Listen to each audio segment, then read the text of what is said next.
Assalamualaikum warahmatullahi wabarakatuh. Selamat pagi semuanya. Kami dari kelompok 4 yang beranggotakan yang pertama Asmira Azren, yang kedua Yuni Kristina Sidauruk, yang ketiga saya sendiri sebagai moderator Muhammad Syafiq Andika, yang keempat Syarah Amelia Usman, dan yang kelima Sarah Angelina Manulang.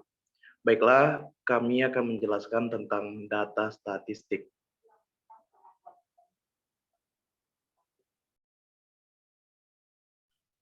Yang pertama, langsung saja saya akan membacakan pengertiannya. Dalam statistik, data dapat didefinisikan sebagai fakta-fakta atau angka-angka yang nantinya dapat diambil kesimpulan. Data yang biasa digunakan dalam dasar pembuatan keputusan, maka tentu akan menghasilkan keputusan yang biasa juga. Baiklah, masuk kita ke materi kedua, yaitu tentang pembahasan. Di sini saya akan menjelaskan pembahasan yang pertama, penyajian data statistik. Yang kedua, penyajian data dalam data bentuk tabel. Yang ketiga, penyajian data bentuk grafik atau diagram. Dan yang terakhir, contoh bentuk tabel dan bentuk grafik atau diagram.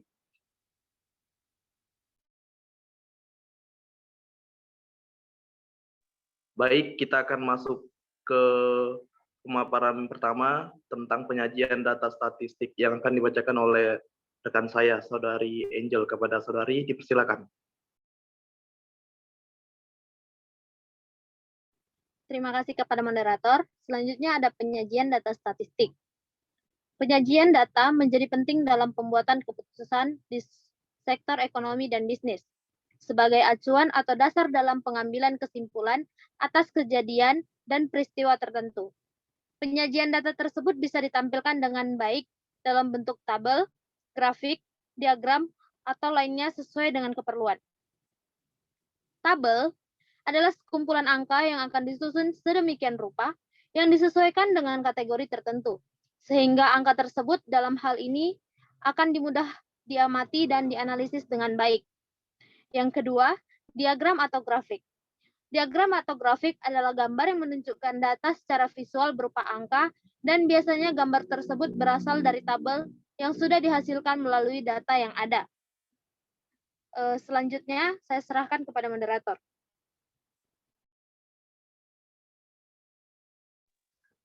Baik, terima kasih kepada rekan saya, Saudari Angel.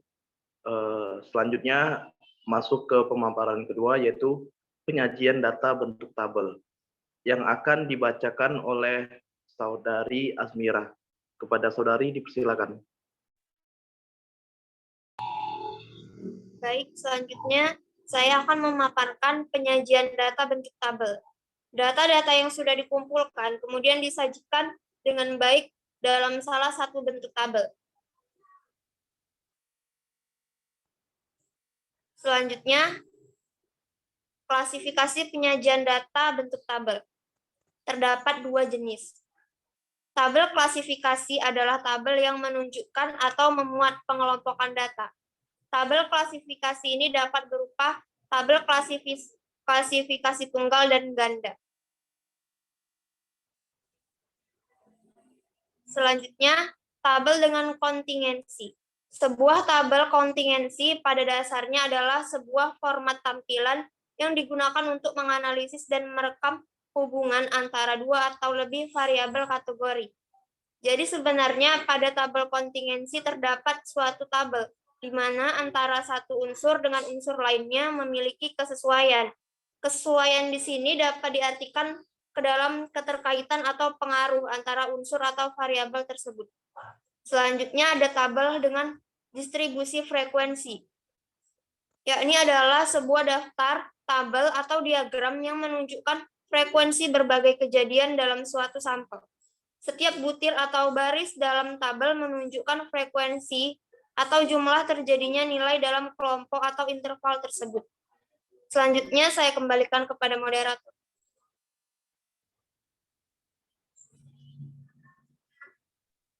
Baik, terima kasih kepada rekan saya, Saudari Asmira.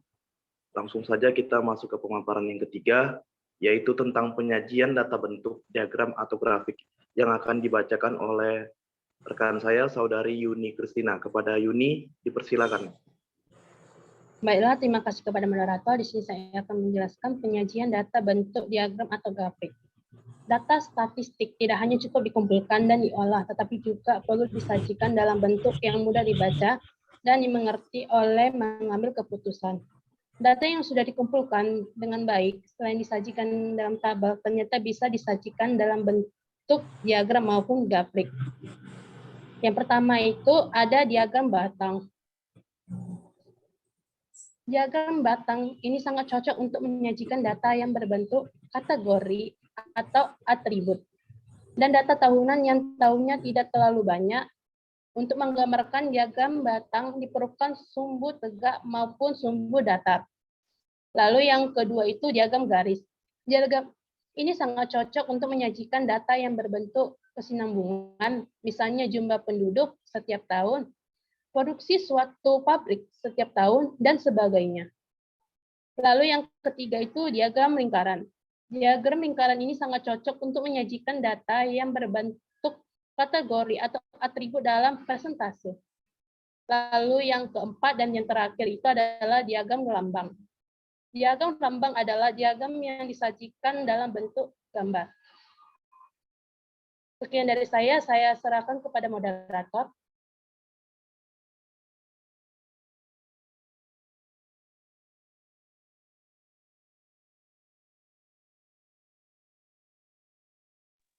Baik, terima kasih kepada Saudari Yuni yang telah menjelaskan pemaparan ketiga.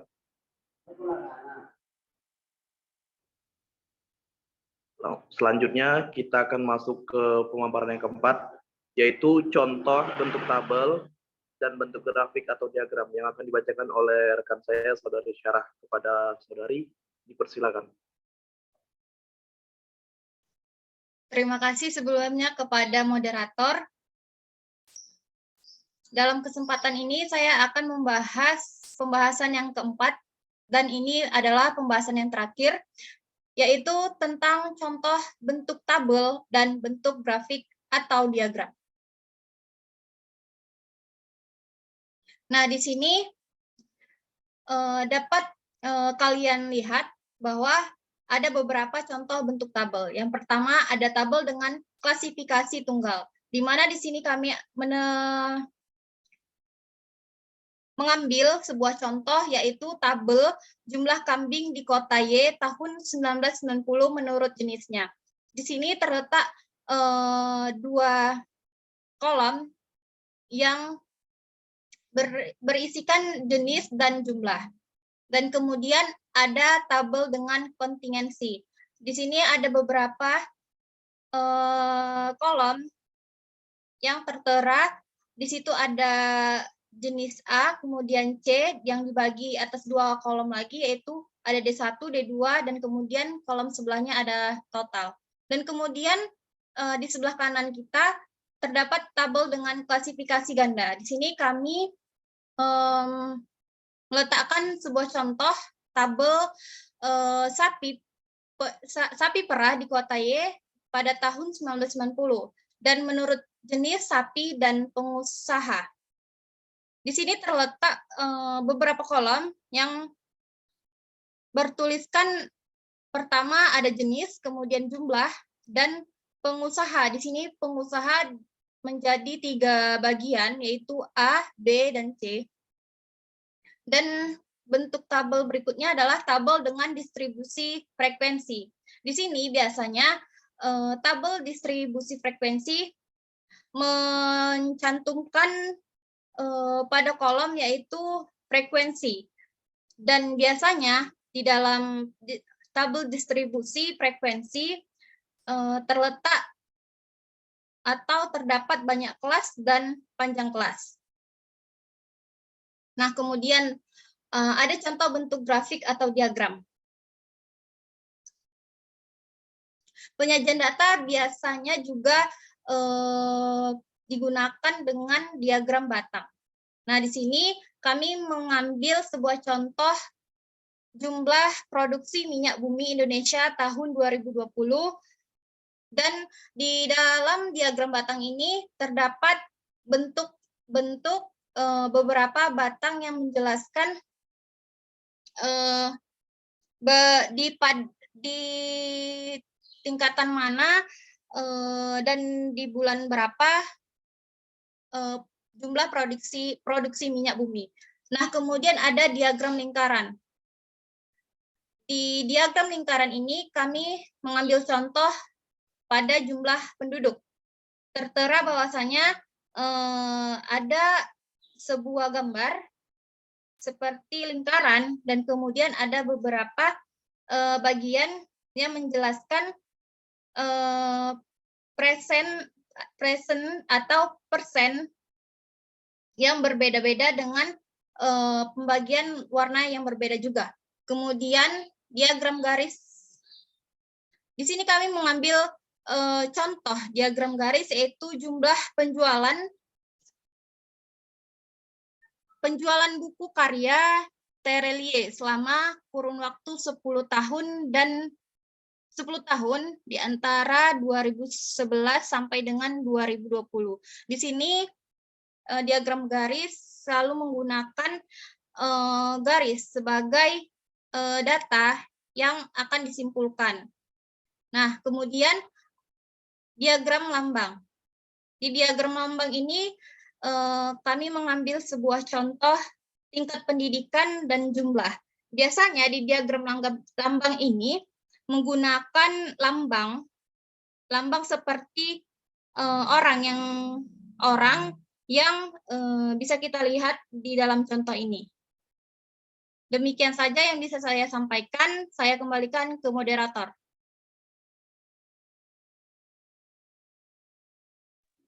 Baiklah, terima kasih kepada rekan saya, Saudari Syara, yang telah menjelaskan contoh dari pemaparan materi ini. Baiklah, saya mengucapkan terima kasih kepada semuanya yang telah memperhatikan atau menyimak dari hasil pembahasan kami pada hari ini. Semoga bisa menjadi pelajaran atau bisa memahami dengan mudah karena sudah melihat dan memperhatikan dari pemaparan kami.